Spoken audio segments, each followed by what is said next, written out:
बुद्ध के विचार हमारे जीवन में एक प्रेरणा की तरह काम करते हैं। बुद्ध की कहानियों में अक्सर हमारे जीवन की समस्याओं का समाधान छिपा होता है। यहाँ एक ऐसी कहानी है जो ध्यान केंद्रित करने और स्थिरता के महत्व पर जोर देती है। तो चलिए वीडियो को स्टार्ट करते हैं। ये कहानी बुद्ध के एक शिष्य सोन की है, जो एक राजकुमार थे और संन्यास लेने से पहले वीणा बजाने में बहुत माहिर थे। संन्यास लेने के बाद सोन ने ध्यान करना शुरू किया, लेकिन उन्हें सफलता नहीं मिल रही थी। वो सोचता था कि ज्ञान प्राप्त करने के लिए उन्हें बहुत कठोर प्रयास करना होगा। वो बहुत जोर से ध्यान करते करते अपनी सांसों पर इतनी ताकत से ध्यान केंद्रित करता था कि उसका शरीर अकड़ जाता। वो घंटों तक बिना हिले डुले बैठे रहता था और दर्द को सहते रहता था। लेकिन जितने अधिक वे प्रयास करता था, उसका मन उतना ही अशांत और थका हुआ महसूस करता। सोन निराश हो गया था। उसने सोचा कि शायद वो संन्यास के लायक नहीं है और उसे वापस लौट जाना चाहिए। जब सोन अत्यधिक निराशा में था, तब बुद्ध उनके पास आए।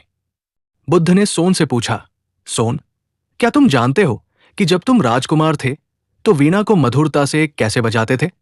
सोन ने उत्तर दिया, हाँ भगवन, मैं जानता हूं। बुद्ध ने कहा, तो मुझे बताओ, यदि तुम वीणा के तारों को बहुत कस दोगे तो क्या होगा?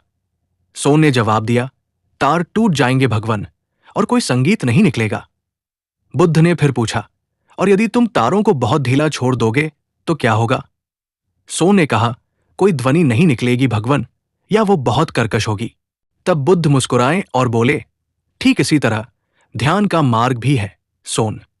यदि तुम बहुत जोर से प्रयास करोगे, तारों को बहुत कसोगे, तो तुम तनावग्रस्त हो जाओगे और हार मान लोगे। और यदि तुम बहुत ढीले पड़ जाओगे, तारों को ढीला छोड़ दोगे, तो तुम्हारा मन भटक जाएगा और तुम कुछ भी हासिल नहीं कर पाओगे। सोन, वीणा को मधुर बनाने के लिए तारों में सही संतुलन होना चाहिए, न ज्यादा कसा हुआ न ज्यादा ढीला। यही मध्यम मार्ग है। यह कहानी आपकी पढ़ाई पर भी लागू होती है। नंबर 1, कठोर प्रयास से बचें।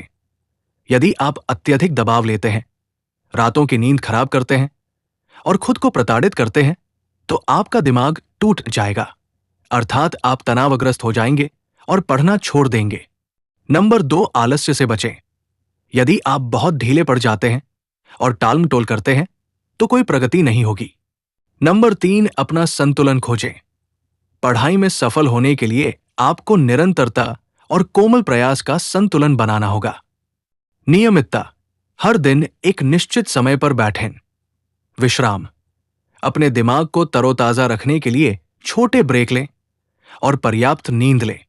जागरूकता, जब आपका मन भटकता है तो उसे डांटने के बजाय प्यार से वापस पढ़ाई पर ले आएं। ठीक वैसे ही जैसे एक वीणा वादक प्यार से तार को सही करता है। ध्यान केंद्रित करने का अर्थ है अपने प्रयास और विश्राम के बीच सही तालमेल स्थापित करना, ठीक एक कुशल संगीतकार की तरह। तो दोस्तों, आपको इस स्टोरी से क्या सीख मिली, आप हमें कमेंट में जरूर बताएं। धन्यवाद।